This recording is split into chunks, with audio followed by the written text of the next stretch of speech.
रंजना कभी ब्रश नहीं करती थी। उसे कितनी बार उसके माँ बाप ने डांटा, लेकिन उसका कोई असर उस पर होता ही नहीं था, जिस कारण से उसके दांत पीले पीले हो जाते हैं। शादी के बाद।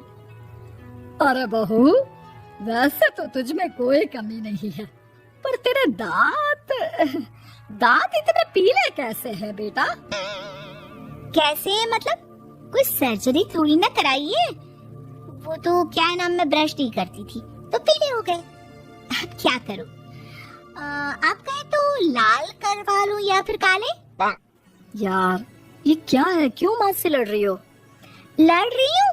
अरे मैं लड़ रही हूँ या ये बोल रही है कि दांत पीले है, पीले। अरे तपस्या थोड़ी ना की है इन्हें पीले करने के लिए। बकायदा ब्रश नहीं किया है 20 साल तक, तब जाकर। छी, कैसी बात कर रही हो? ये उस वक्त तो पीले नहीं थे जब हम लोग तुम्हें देखने आए थे। अरे तब साफ करवा लिया होगा डेंटिस्ट के पास जाकर। अब देखो कैसे पीले पीले लग रहे हैं। रंजना सास की तरफ गुस्से से देखती है। फिर शुरू हो गई पीले पीले पीले। अरे पीले तो तब भी थे जब मेरे हाथ का रसगुल्ला उड़ा उड़ा कर खा रही थी और बोल रही थी, लड़की नहीं गुणों का खजाना दे रहे हैं भाई साहब आप। खैर, अब वो लोग करते भी तो क्या करते, पीले दांत वाली बहू पल्ले पड़ी थी तो झेलना तो था ही। एक दिन कीर्तन में रंजना गाना गा रही थी। अरे कमला बहन, माँ का द्वार आया तो सब शुद्ध होकर आते हैं, फिर अपनी बहू को ब्रश भी नहीं करवाती तुम। दूर से पीले पीले दांत भक्ति में बाधा उत्पन्न कर रहे हैं। अरे कोई 2 साल के बच्चे थोड़ी ना लेकर आई हूँ मैं बहू बनाकर। अच्छी खासी लड़की है, अरे कैसे करवाऊं ब्रश? ये तो उसे खुद करना चाहिए ना। अब माँ बाप तो इसके जैसे तैसे निपटा दिए, ये नहीं सोचा कि सास कैसे संभालेगी। सास बहू को लेकर घर आ जाती है, लेकिन सोच लेती है कि अब इसे लेकर कहीं नहीं जाएगी।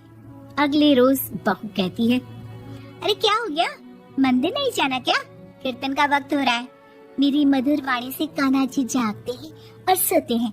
आप तो जानती है ना उनकी भक्ति में कितना मन लगता है मेरा।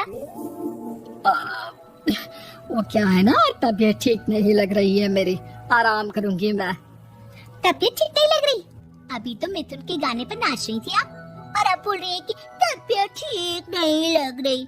अरे भक्ति में मन लगा लो सासू माँ, ऊपर जाना है, क्या मुंह दिखाओगी आप? हाँ? सास को बहू की बात पर गुस्सा आ जाता है। मैं क्या मुंह दिखाऊंगी, इसकी चिंता तो ना कर, समझी? अपने मुंह की चिंता कर, जो ये पीले पीले दांत लेकर हर जगह पहुंच जाती है। पता है लोग कितना मजाक बनाते हैं। ना जी ना, मैं नहीं जाना कहीं तेरे साथ। तो ये बात है, कोई ना, मत जाओ, मैं अपने कमरे में ही बैठकर भक्ति कर लूंगी। ऊपर वाला दांत थोड़ी ना देखता है, मन देखता है, भावना देखता है। और अरे बस बस, तू सब कुछ दिखा, बस ये सफेद चमकदार दांत ना दिखाना किसी को, है? जा यहाँ से। बहू को सास की बात का कोई फर्क नहीं पड़ता, वो तो जैसी थी वैसी ही रह जाती है। सुबह नहाकर किचन में खाना बनाना, फिर खाना खाना, कीर्तन भजन करना और सो जाना। एक दिन, माँ जी मैं सहेली के घर जा रही हूँ, शाम को लेट आऊंगी। हाँ हाँ तो जाना, मैंने कौन सा तेरी आरती करनी है घर पर बैठकर। रंजना सहेली के घर जाती है, जहाँ वो पार्टी में जाने की तैयारी कर रही होती है। अरे शिखा, कहाँ जाने की तैयारी कर रही है? मैं गलत वक्त पर आ गई क्या? अरे नहीं यार, उल्टा सही वक्त पर आ गया। मैंने ये साड़ी और ज्वेलरी निकाली है यार, शाम को इनके ऑफिस की एक पार्टी में जाना है। बताना कैसा लग रहा है ये सब? नहीं यार, इस ड्रेस के साथ तो वो वाली ज्वेलरी अच्छी लगेगी। हाँ हाँ सही बोल रही है, मैंने ध्यान ही नहीं दिया। वैसे तो हमेशा से मस्त फैशन सेंस रखती है। तो बड़ा जाती होगी ना पति के साथ पार्टी में। रंजना कुछ नहीं बोलती, बस सोचती है कि यार काश ये बात सही हो जाती, पर मैं क्यों नहीं जाती पार्टी में? क्या इन लोगों की कोई पार्टी होती नहीं होगी? रंजना घर आती है और रात में पति से सवाल करती है, एक बात बताइए, आप मुझे किसी पार्टी में क्यों नहीं ले जाते? क्या आपके यहाँ ऑफिस में पार्टी नहीं होती? पति बेचारा क्या कहता कि दांत पीले हैं तुम्हारे इसलिए। अरे कोई पार्टी होती नहीं हम लोगों के ऑफिस में, तो कहाँ से लेकर जाऊं? और मार्केट, मॉल, कहीं वीकेंड घूमना, कहीं तो। अरे यार सारे हफ्ते में एक छुट्टी मिलती है, तो सोचता हूँ कि आराम ही कर लूं। क्यों? रंजना मन मार के रह जाती है। पहले कभी सास के साथ मंदिर जाया करती थी, लेकिन वो भी सास ने ले जाना बंद कर दिया। घर बैठी बैठी रंजना बोर हो जाती है। तभी उसे आइडिया आता है और वो मायके जाने का सोचती है। सासू माँ, 2 दिनों के लिए मम्मी के घर जा रही हूँ। अच्छा ठीक है, आराम से जा। और हाँ, माँ से कुछ अच्छी आदत सीख कर आना कि कैसे शरीर के हर भाग की तरह दांतों की सफाई भी जरूरी होती है, समझी? शुरू हो गई ना आप।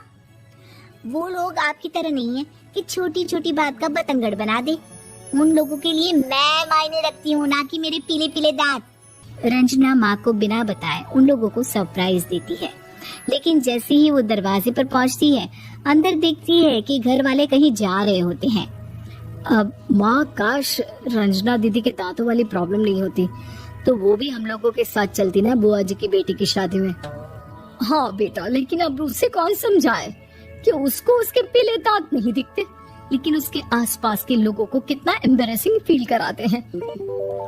मुझे तो कितनी बार उसके स्कूल की टीचर ने शिकायत की कि उसके साथ कोई लड़की बैठना भी नहीं चाहती, और ना ही कॉलेज में कोई उससे बात करना चाहता था। लेकिन पता नहीं क्यों उसे ये बात समझ में ही नहीं आती। कोई कमी नहीं है उस लड़की में, बस यही कि दांत पीले हैं। वो तो भला हो जीजा जी और उनकी माँ का, जो दीदी को जैसी है वैसे ही रखा हुआ है। रंजना को अपने घर वालों की बात सुनकर बहुत दुख होता है। वो सोचती है कि वो क्या करे, लेकिन फिर वो सीधा डेंटिस्ट के पास जाती है, अपने दांत चमकाती है और कसम खाती है कि वो रोज ब्रश करेगी। अरे क्या हो गया? तुम तो 2 दिनों के लिए गई थी ना, पर कोई ना, अच्छा है, चलो आ गई तो। रंजना सास के सामने आकर खड़ी हो जाती है और पूरी स्माइल करती है, उसके चमकदार दांतों को दिखाती हुई। हैं? चले मंदिर? माँ, मुझे माफ कर दीजिए, मैंने आप लोगों को बहुत एम्बैरेसिंग फील करवाया। मैं आज से रोज ब्रश